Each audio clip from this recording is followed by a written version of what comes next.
पहले बात करते हैं लालू फैमिली पर कसते शिकंजे के बारे में। दरअसल नौकरी के बदले जमीन केस में प्रवर्तन निदेशालय यानी कि ईडी के बाद सीबीआई भी एक्टिव दिखाई दे रही है। जांच एजेंसी ने शनिवार को बिहार के डिप्टी सीएम तेजस्वी यादव को पूछताछ के लिए दूसरी बार समन भेजा।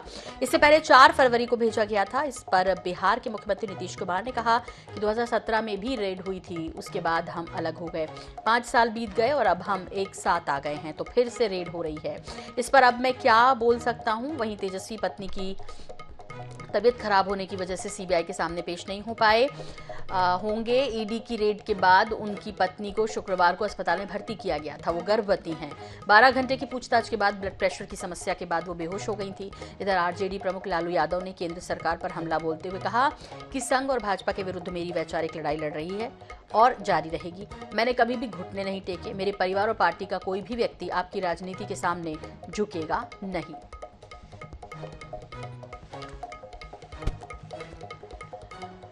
तो ईडी ने की पूछताछ लालू की फैमिली से और अब सीबीआई ने भी शिकंजा कसना शुरू कर दिया है।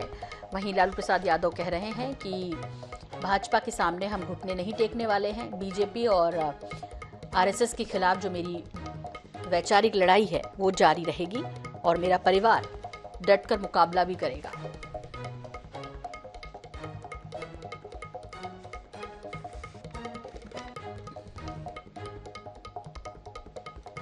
वरिष्ठ पत्रकार प्रेम कुमार जी हमारे साथ जुड़ रहे हैं। प्रेम कुमार जी, आपसे समझना चाहेंगे, अब लालू फैमिली पर शिकंजा है। हालांकि लालू प्रसाद यादव कह रहे हैं कि चाहे कुछ भी हो जाए, मेरी जो वैचारिक लड़ाई है बीजेपी और आरएसएस से वो तो जारी रहेगी, लेकिन इस सब के इतर ये जो ईडी की कार्रवाई और अब सीबीआई का शिकंजा, इसे किस तरह देख रहे हैं? जी देखिए, जो परिवार है निश्चित रूप से प्रसाद यादव जी के जो मामला भी हुआ, मंत्री रहते हुए जो नौकरी के बदले जमीन लेने का मसला है हो रही, तो जांच को लेकर के किसी को शिकायत नहीं रहती है या शिकायत करने से भी कोई फायदा नहीं है। लेकिन जो भी सवाल उठ रहे हैं इसलिए उठ रहे हैं कि क्यों सीबीआई, ईडी जैसी केंद्रीय एजेंसियां, इनका रुख केवल वही राज्य होते हैं जो बीजेपी शासित नहीं है और उसकी टाइमिंग भी जो होती है। अब देखिए चुनाव आ रहे हैं तो ये हमले बढ़ गए, लगातार इनकी एक्टिविटीज इन केंद्रीय एजेंसियों की बिहार के राजनीतिक नेताओं पर है जो बीजेपी के विरोध में है, दिल्ली में आप देख रहे हैं।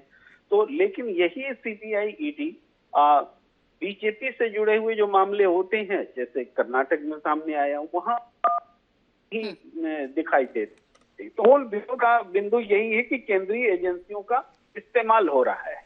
इसके अलावा जांच से शायद ही कोई जांच का विरोध कर पाए, लेकिन केंद्रीय एजेंसियों के राजनीतिक दुरुपयोग का मसला ही अहम होता दिख रहा है। ठीक है, इन एजेंसियों का उपयोग हो रहा है प्रेम जी, आप ये कह रहे हैं, लेकिन यहाँ से जो मिल रहा है ये बात ठीक है कि बीजेपी शासित जो प्रदेश है वहां भी जिस तरह की कार्रवाई की उम्मीद करते हैं वैसा नहीं दिखती, लेकिन इन कार्रवाइयों के अंतर्गत जो कुछ मिल रहा है या जिन केस को लेकर ये कार्रवाई हो रही है, क्या उसमें कहीं कुछ ऐसा है कि वहां जबरदस्ती ऐसा किया जा रहा है या वाकई में कुछ है और वो बाहर तो निकलेगा? ये इतर बात है कि चूंकि वहां सरकार नहीं है इसलिए ज्यादा एक्टिव है ये संस्थाएं। देखिए, यहाँ एक मसला है कि जब विपक्ष से जुड़ा हुआ कोई मामला होता है तो एजेंसियां एक परसेप्शन पहले बनाती हैं कि गलत हुआ है और उस गलत को साबित करने के लिए बाद में सबूत जुटाती। तो सबूत जुटाने का ही ये दौर चलता है कि छापामारी वो छापामारी, जैसे मनीष सिसोदिया के घर में भी छापा पड़ा था, उनके यहाँ से कुछ नहीं मिला, ये भी बात की जाती। लेकिन याद कीजिए कि झारखंड से कुछ विधायक असम जा रहे थे और बीच बंगाल में पकड़े गए थे और उनको हेमंत बिस्वा शर्मा से मिल के आ रहे थे, उनके पास कैश भी बरामद हुआ। तो उन मामलों पर कहाँ वो कैश खोजने के लिए सीबीआई और ईडी नहीं दिखती, तो यानी वहां ये मान लिया जाता है भाई यहाँ कुछ और मामला होगा, और विपक्ष के मामले में परसेप्शन बना लिया जाता है कि यहाँ तो करप्शन हुआ ही है। अब के सबूत, अगर आपने बस्ट कर दिया है, आपने भंडाफोड़ कर दिया है किसी मामले का, तब उसके बाद अब भंडाफोड़ कीजिए कि ये चीजें हैं। लेकिन ये भंडाफोड़ नहीं होता है कि इस जुटाने के लिए छापा दर छापा और साल दर साल ये चीजें होती रहती हैं, इसीलिए सवाल उठते जी जी।